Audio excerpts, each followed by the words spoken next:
Hey everyone, welcome back to my channel. So today I have a BMW G20 330e in front of me here, and I'm gonna tell you today what it's like to own a BMW 330e G20 series.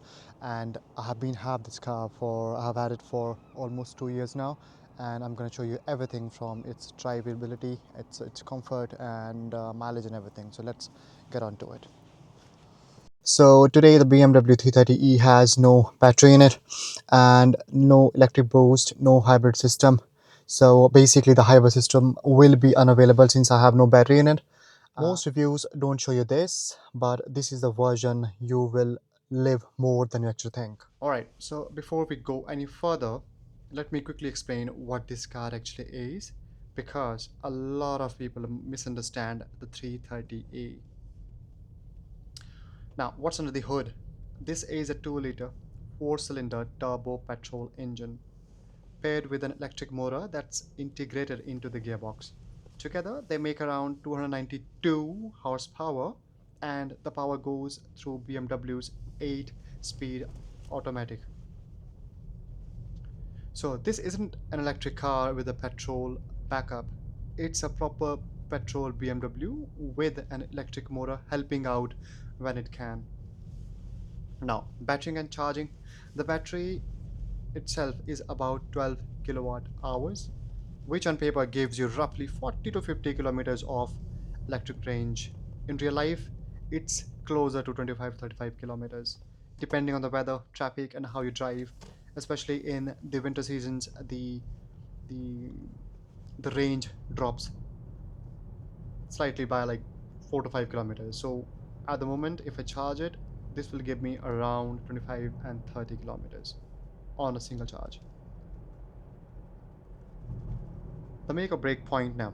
This car only makes sense if you can charge it overnight at home. Home charging is cheap, simple, and you start every day with a full battery. If you can't charge at home, then honestly, you're just carrying around a 300 kilogram battery that you're barely using. Public charging is expensive, slow, and kind of defeats the point of this car.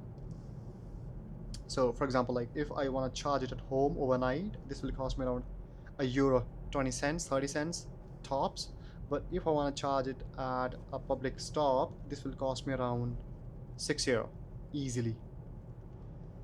Now, the weight and how it affects driving. And yes, you feel that extra weight. Compared to a petrol G20, the 330 feels heavier, especially at low speeds and over uneven roads.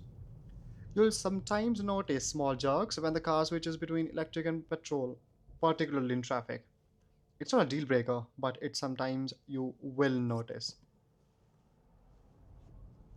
Now, let's talk about the performance with and without battery. Yeah?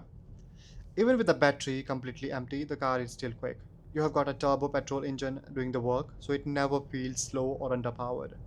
Interestingly, though, when the battery is charged, the car isn't always smoother.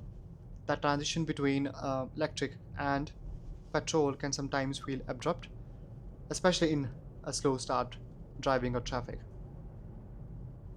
Now, let's talk about the fuel economy. Yeah, right now I'm driving with no battery at all. In a state or city driving, if you are light on the throttle, you're looking at roughly 10 kilometers per liter, or longer drives with some charge and mixed usage. It can be better, but again, it depends completely on how often you plug it in.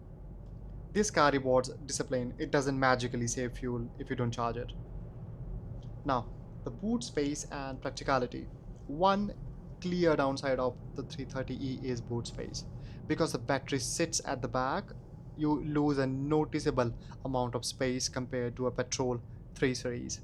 If you've got a family or you travel with luggage a lot, I would seriously recommend looking at an estate or even a petrol variant instead. Now, noise, comfort, and tires.